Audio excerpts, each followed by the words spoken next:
What if I could present you a story that you would remember with your entire body and not just with your mind? My whole life as a journalist, I've really been compelled to try to make stories that can make a difference and maybe inspire people to care. I've worked in print, I've worked in documentary, I've worked in broadcast, but it really wasn't until I got involved with virtual reality that I started seeing these really intense, authentic reactions from people that really blew my mind. So the deal is that with VR, virtual reality, I can put you on scene in the middle of the story. By putting on these goggles, right, that track wherever you look, you get this whole body sensation, like you're actually like there. So 5 years ago is about when I really began to push the envelope with using virtual reality and journalism together. And I wanted to do a piece about hunger. Families in America are going hungry, food banks are overwhelmed, and they're often running out of food. Now, I knew I couldn't make people feel hungry, but maybe I could figure out a way to get them to feel something physical. So, again, this was 5 years ago. So doing journalism and virtual reality together was considered a worse than half-baked idea, and I had no funding. Believe me, I had a lot of colleagues laughing at me. And I did, though, have a really great intern, a woman named Michaela Kopsa-Mark. And together we went out to food banks and started recording audio and photographs until one day she came back to my office and she was bawling. She was just crying. She'd been on scene at a long line where the woman running the line was feeling extremely overwhelmed. And she was screaming, you know, there's too many people. There's too many people. And this man with diabetes doesn't get food in time. His blood sugar drops too low, and he collapses into a coma. As soon as I heard that audio, I knew that this would be the kind of evocative piece that could really describe what was going on at food banks. So here's the real line. You can see how long it was, right?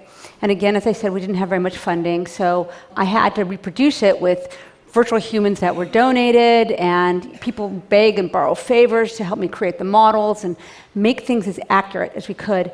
And then we tried to convey what happened that day with as much accuracy as was possible. There's too many people. There's too many people. Somebody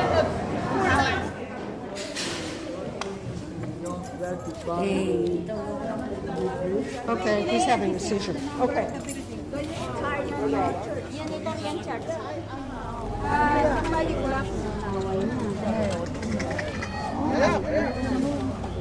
Need help. Yeah, we need an ambulance, somebody. So the man on the right, for him, he's walking around the body, right? For him, he's in the room with that body. Like that guy is at his feet. And even though with peripheral vision, he can see that he's in this lab space, right? He should be able to see that he's not actually on the street. But he feels like he's there with those people. Very cautious not to step on this guy who isn't really there, right? So that piece ended up going to Sundance in 2012, a kind of amazing thing. And it was the first virtual reality film ever, basically. And when we went, I was really terrified. I didn't really know how people were going to react and what was going to happen. And we showed up with these like duct tape pair of goggles. Oh, you're crying. You're crying. Gina, you're crying. So you can hear the surprise in my voice, right? And this kind of reaction ended up being the kind of reaction we saw over and over and over. People down on the ground trying to comfort the seizure victim, trying to whisper something into his ear or in some way, you know, help, even though they couldn't. And I had a lot of people come out of that piece saying, oh my God, I was so frustrated, I couldn't help the guy, and take that back into their lives. So after this piece was made, the dean of the cinema school at USC, at the University of Southern California, brought in the head of the World Economic Forum to try hunger. And he took off the goggles and he commissioned a piece about Syria on the spot. And I really wanted to do something about Syrian refugee kids because children have been the worst affected by the Syrian civil war. I sent a team to the border of Iraq to record material at refugee camps, basically in an area I wouldn't send a team now, as that's where ISIS is really operating. And then we also recreated a street scene in which a young girl is singing and a bomb goes off. Now, when you're in the middle of that scene and you hear those sounds and you see the injured around you, it's an incredibly scary and real feeling. I've had individuals who've been involved in real bombings tell me that it evokes the same kind of fear.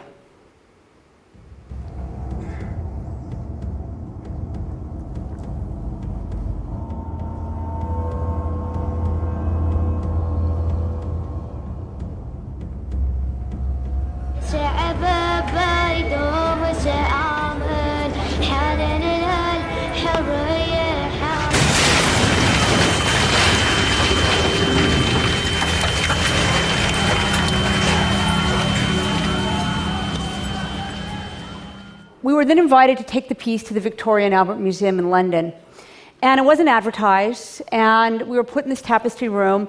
There was no press about it, so anybody who happened to walk into the museum to visit it that day would see us with these crazy lights. You know, maybe they wanted to see the old storytelling of the tapestries, and they were confronted by our virtual reality cameras. But a lot of people tried it, and over a 5-day run, we ended up with 54 pages of guest book comments. And we were told by the curators there that they'd never seen such an outpouring. Things like, it's so real, absolutely believable, or, of course, the one that I was excited about, a real feeling as if you were in the middle of something that you normally see on TV news. So, it works, right? This stuff works. And it doesn't really matter where you're from or what age you are, it's really evocative. Now, don't get me wrong, I'm not saying that when you're in a piece, you forget that you're here. But it turns out we can feel like we're two places at once. We can have what I call this duality of presence. And I think that's what allows me to tap into these feelings of empathy, all right?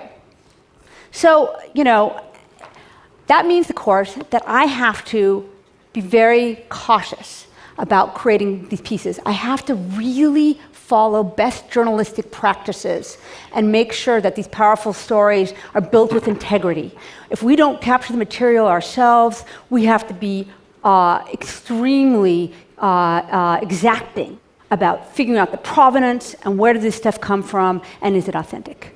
Let me give you an example. With this Trayvon Martin case, this is a kid who was 17 years old, and he bought the soda and a candy at a store, and on his way home, he was tracked by a neighborhood watchman named George Zimmerman, who ended up shooting and killing him. To make that piece, we got the architectural drawings of the entire complex, and we rebuilt the entire scene inside and out based on those drawings. All of the action is informed by the real 911 recorded calls to the police. And interestingly, we broke some news with this story.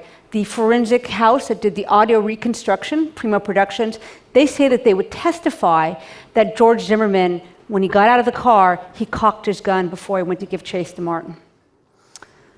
So you can see that the basic tenets of journalism, they don't really change here, right? We're still following the same principles that we would always.